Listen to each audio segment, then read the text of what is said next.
Nos Estados Unidos, a história do ex-jogador de basquete que dá conselhos a alguns dos homens mais poderosos do planeta. Entre eles, o presidente Donald Trump.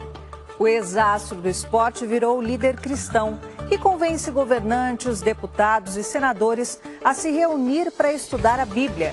Ele defende a ideia de que a fé pode tornar realidade aquilo que muitas vezes parece impossível. Um aperto de mãos muito esperado. O mundo viu nessa semana um encontro histórico. A primeira vez que um presidente americano e um líder do fechado regime norte-coreano se reúnem. Donald Trump e Kim Jong-un estiveram juntos em Singapura, no Sudeste Asiático, no último dia 12. Os dois assinaram um acordo pelo qual a Coreia do Norte se compromete a desistir das armas nucleares. Mas até chegar aqui foi mais de um ano de tensões entre os dois países, com ameaças perigosas dos dois lados. Muita gente temia um confronto nuclear nunca visto no mundo. E até mesmo os analistas políticos mais experientes não achavam que um acordo poderia acontecer.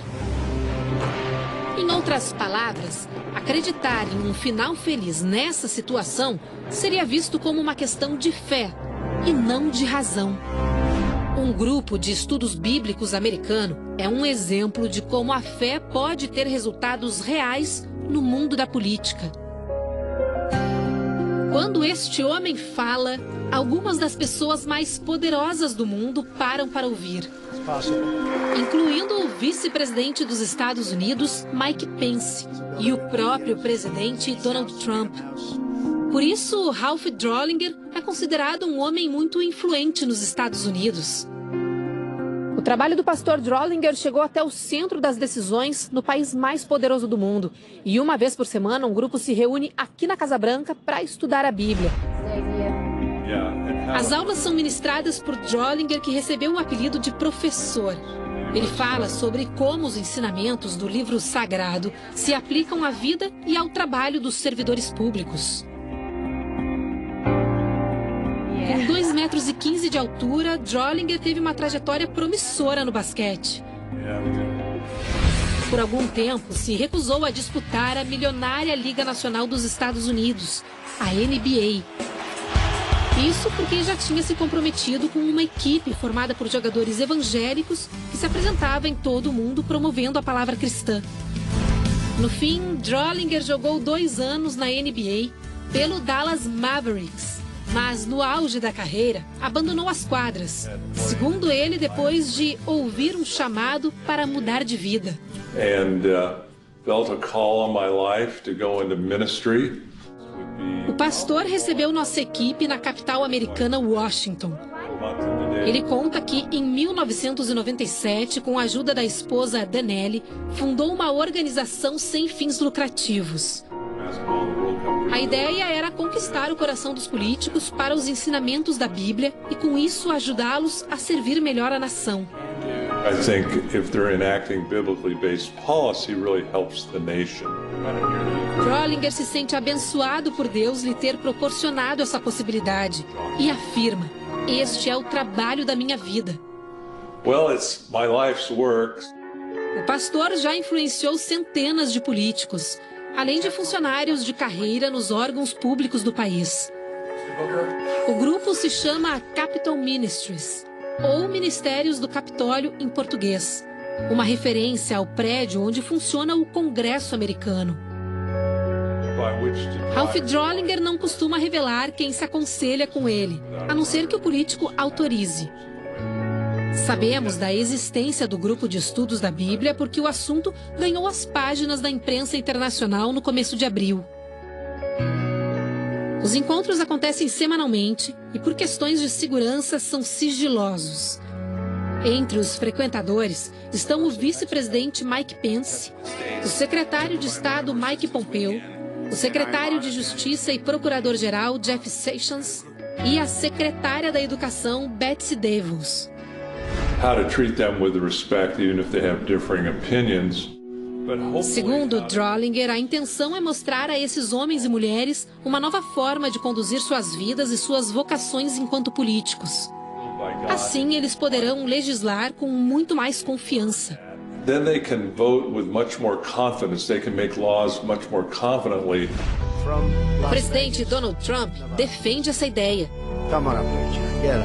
Neste vídeo, gravado na Casa Branca, ele apresenta o ex-presidiário John Pounder, preso por assalto a banco.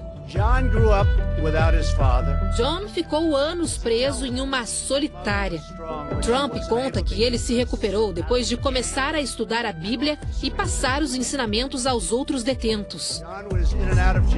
Assim, graças ao poder da oração, o que antes parecia totalmente improvável aconteceu. John se regenerou.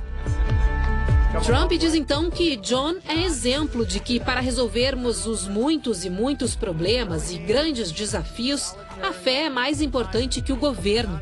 E nada é mais poderoso do que Deus.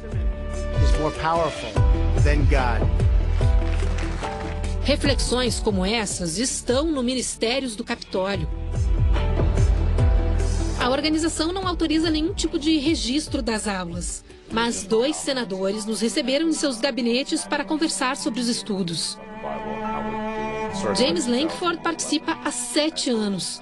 Ele explica que o livro sagrado ensina a tratar as pessoas com humildade e mostra que um líder sábio está focado em servir, não em ser servido. A person that's focused on serving more than a person that's focused on being served. Lankford argumenta que as pessoas se preocupam pouco com o lado espiritual e que os estudos da Bíblia contribuem para a vida como um todo. Ele, por exemplo, aprendeu a lidar melhor com a família, a ser honrado com o próximo e humilde nas relações pessoais. How to be able to deal with honor each other, how to deal with humility. Já o senador Steve Daine está envolvido com o grupo há quase 4 anos. And we share breakfast together. Daine conta que os participantes discutem princípios como a humildade, a integridade e a bondade. Para o senador, qualidades necessárias especialmente para quem exerce o poder. Amongst our leaders. Hoje, os ministérios do Capitólio reúnem cerca de 60 deputados e senadores americanos de 2 dos principais partidos dos Estados Unidos, o Democrata e o Republicano. Além de 12 dos 17 integrantes do gabinete presidencial dos Estados Unidos. Os políticos deixam de lado as rivalidades partidárias para focar no livro sagrado. Há ministérios do Capitólio em 42 das 50 capitais americanas. Em outros países, já são 24 representações. Em agosto, a organização inaugura um ministério em Brasília. Aos 63 anos de idade, o pastor não pensa em parar. Ele explica que os ensinamentos da Bíblia são necessários não só para os Estados Unidos, mas para líderes de todos os países. Por isso, o objetivo de Ralph e Danelli Drollinger é levar os ministérios do Capitólio para todo mundo. Drollinger costuma passar lições de casa a outros alunos que não conseguem comparecer todas as vezes. É o caso do vice-presidente Mike Pence. O presidente Donald Trump não vai aos encontros na Casa Branca, mas é cristão e se comunica com Ralph Drollinger por meio de notas escritas de próprio punho. He'll write me notes back on my written Bible studies, encouraging notes. Segundo o pastor, Trump pretende participar quando a vida estiver mais calma. He wrote me when things settle down. Vida mais calma? A notícia dessa semana pode ajudar bastante.